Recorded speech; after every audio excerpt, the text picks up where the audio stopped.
चाहे वो आंगनबाड़ी की स्कीम हो, आंगनबाड़ी की कार्यकर्तियां, हर काम में उनको आप लगा देते हैं, लेकिन आप उनको पैसा देने के नाम पर आपको हंसी आएगी, हंसी आएगी, हंसी आएगी। आंगनबाड़ी की योजना गांव में ही चलती है, गांव में ही चलती है, हंसी आएगी आपको। मान्यवर, मैं अंत में एक ही बात कहना चाहता हूं। मंत्री जी ने कहा भागिएगा नहीं, मैं बिल्कुल बैठ के आपकी एक एक बात को सुनूंगा। मंत्री जी, ध्यान से सुनूंगा, जितनी बात मैंने कही है उसका पूरा जवाब दीजिएगा। कि जब मैं बोलूं तब आप सुनने जरूर उपस्थित रहना, बोल के चले मत जाना, एक एक चीज का जवाब दूंगा।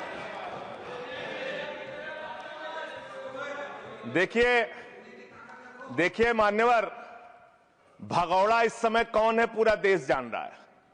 भगौड़ों के बारे में मत कहिए। देश का प्रधानमंत्री गैस के संकट के इस समय में किस गुफा में छुपा हुआ है, पहले उसको निकाल के लाइए, पहले उसको निकाल के लाइए। प्रधानमंत्री किस गुफा में छुपे हुए हैं? प्रधानमंत्री के बारे में आप हमारे ऊपर टिप्पणी कर रहे हैं, का प्रयोग नहीं करेंगे। आप हमारे ऊपर टिप्पणी कर रहे हैं, ये आप हमारे ऊपर टिप्पणी कर रहे हैं। पूरा देश गैस की लाइनों में खड़ा है, प्रधानमंत्री गुफा में छिपे हुए हैं। प्रधानमंत्री को निकाल के लाइए, प्रधानमंत्री को निकाल के लाइए। मुद्दों पे बात नहीं करेंगे। इस्तेमाल किया है, ये शब्द ठीक नहीं है। अरे मान्यवर, आप मेरा समय जा रहा है। मान्यवर महोदय, मान्यवर मेरा समय जा रहा है, कृपा करके समय। जी राम जी पर रात को 1:30 बजे तक मैंने चर्चा सुनी, और जब उत्तर देने की बारी आई तो विपक्ष भाग गया था। इसलिए मैं निवेदन कर रहा हूं कि रहना जरूर, एक एक चीज का जवाब दूंगा, एक एक चीज का। दूसरी चीज है, जो पिछले कई वर्षों से, जब से प्रधानमंत्री नरेंद्र मोदी जी बने हैं इस देश के, और जब से भारतीय जनता पार्टी की सरकार है, मनरेगा की स्कीम में इस सदन के अंदर मैं पूरे जिम्मेदारी से बोलना चाहता हूं, एक भी साल में 50 दिन से ज्यादा आपने रोजगार नहीं दिया।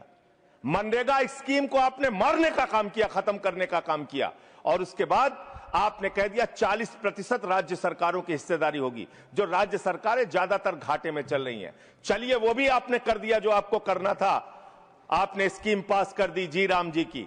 लेकिन मुझे आप जरा कृपा करके बताइए, आपके हिस्से का 125 दिन के हिसाब से रुपया बैठता है मंत्री जी 2 लाख करोड़ रुपए, तो आपने तो निर्धारित ही 88,000 करोड़ रुपए किया है। तो आप इस स्कीम में क्या सोचते हैं, क्या आपकी योजना है, और कितना आप बजट निर्धारित करना चाहते हैं? यानी कि आपकी मनसा ही साफ नहीं है कि आप मनरेगा स्कीम को गांव-गांव तक चला सके।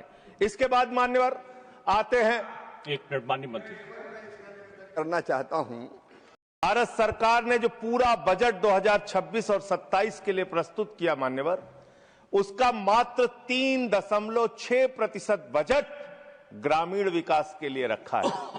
यह स्पष्ट करता है सरकार की मंशा को, यह बताता है कि ग्रामीण विकास के लिए आपकी सोच क्या है, ग्रामीण व्यवस्था को आप कैसे संचालित करना चाहते हैं, कितना विकास वहां पर करना चाहते हैं। मान्यवर, बहुत सारी योजनाएं गांव के विकास के लिए चलाने का दावा सरकार की ओर से किया जाता है। उसमें से एक प्रमुख योजना है जिसका ढिंढोरा भारत की सरकार बार बार पीटती है, जल जीवन मिशन, जल जीवन मिशन, हर घर जल की योजना, हर घर जल की योजना। वो जल जीवन मिशन क्या है मान्यवर, जिसके ऊपर आप लाखों करोड़ रुपए अब तक खर्च कर चुके हैं। गांव गांव में पाइप से पानी पहुंचाने के नाम पे लोगों से आप पैसा लेंगे, वहां की जनता को मीटर लगा के पैसे की वसूली करेंगे, जो व्यवस्था पहले नहीं थी। उसके बाद आपने गांव गांव में सड़कों की खुदाई कर दी। जो ग्रामीण व्यवस्था के अंदर जिला पंचायत से सड़क बनी थी, ग्राम सभा से सड़क बनी थी, जो गांव के विकास के लिए पैसा लगा था, उसको जल जीवन मिशन के तहत सड़कें खोद के, गांव के रास्ते खोद के उसको बर्बाद करने का काम किया गया। तो जल जीवन मिशन जन जीवन को अस्त व्यस्त कर रहा है। एक तो ये उस मिशन की खासियत है जो सरकार को सोचना और जानना चाहिए। दूसरी बात मान्यवर, मेरा तो कहना छोड़ दीजिए, भारतीय जनता पार्टी के एक विधायक है ब्रजेश राजपूत जी, उन्होंने उत्तर प्रदेश के सरकार के मंत्री का घेराव किया। मान्यवर, अरे मान्यवर, देश का सबसे बड़ा राज्य है, उसी राज्य से आप भी आते हैं, हम भी आते हैं, उसी राज्य से आप भी आते हैं, हम भी आते हैं। तो अगर एक भ्रष्टाचार के मामले में कोई जानकारी आपके माध्यम से मैं दे रहा हूं तो जानना चाहिए मान्यवर आपको।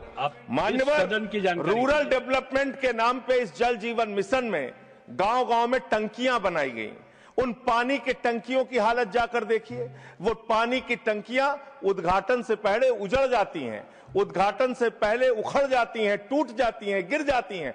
5-5, 10-10 करोड़ की टंकियां, पाइपलाइन जो है वो टूट जाती है। तो मैंने तो इसका मामला अब सबसे पहले उठाया था, तब सरकार ने हमारी बात नहीं सुनी, कई मुकदमे मेरे ऊपर उल्टा करा दिया। लेकिन इनके एक विधायक ने मान्यवर अपने ही मंत्री का घेराव कर लिया विजयेश राजपूत जी ने, और कहा और बीजेपी के विधायक ने कहा कि इस योजना में जबरदस्त भ्रष्टाचार है। इसलिए ये योजना भ्रष्टाचार की भेंट चढ़ चुकी है। दूसरी बात आते हैं, आपने गांव के अंदर जो तमाम और स्कीम शुरू की और उसकी हकीकत क्या है, कितना बजट निर्धारित किया, कितना खर्च किया। भगोड़ा शब्द है, उसको उसमें शामिल नहीं करेंगे जी। मान्यवर, बात करते हैं ग्रामीण विकास की आप बात कर रहे हैं। उज्ज्वला स्कीम के तहत 8 से 10 करोड़ सिलेंडर गांव में आपने बांटे हैं और 10 से 11 करोड़ सिलेंडर के कनेक्शन लोगों ने अपने आप से लिए हैं। 21 करोड़ सिलेंडर के कनेक्शन गांवों में हैं। मैं आपके माध्यम से इस सरकार से पूछना चाहता हूं, मध्य एशिया के अंदर जो युद्ध चल रहा है इजराइल और अमेरिका और ईरान के बीच में, आप क्यों इजराइल की चमचागिरी में खड़े हो गए, जिसके कारण से हिंदुस्तान को आज गैस का संकट भुगतना पड़ रहा है। पूरा देश लाइन में खड़ा है, गांव लाइन में खड़ा है, शहर लाइन में खड़ा है, एक एक इलाका लाइन में खड़ा है। होटल बंद हो रहे हैं मान्यवर। मोरवी के अंदर गुजरात में टाइल्स की फैक्ट्रियां बंद हो रही है मान्यवर। आपने क्या हालत की है। आप राज्यों के साथ न्याय नहीं करते, आप ग्रामीण व्यवस्था के साथ न्याय नहीं करते। आपने बनारस के अंदर 4200 एकड़ जमीन वहां के किसानों की जबरन कब्जा की।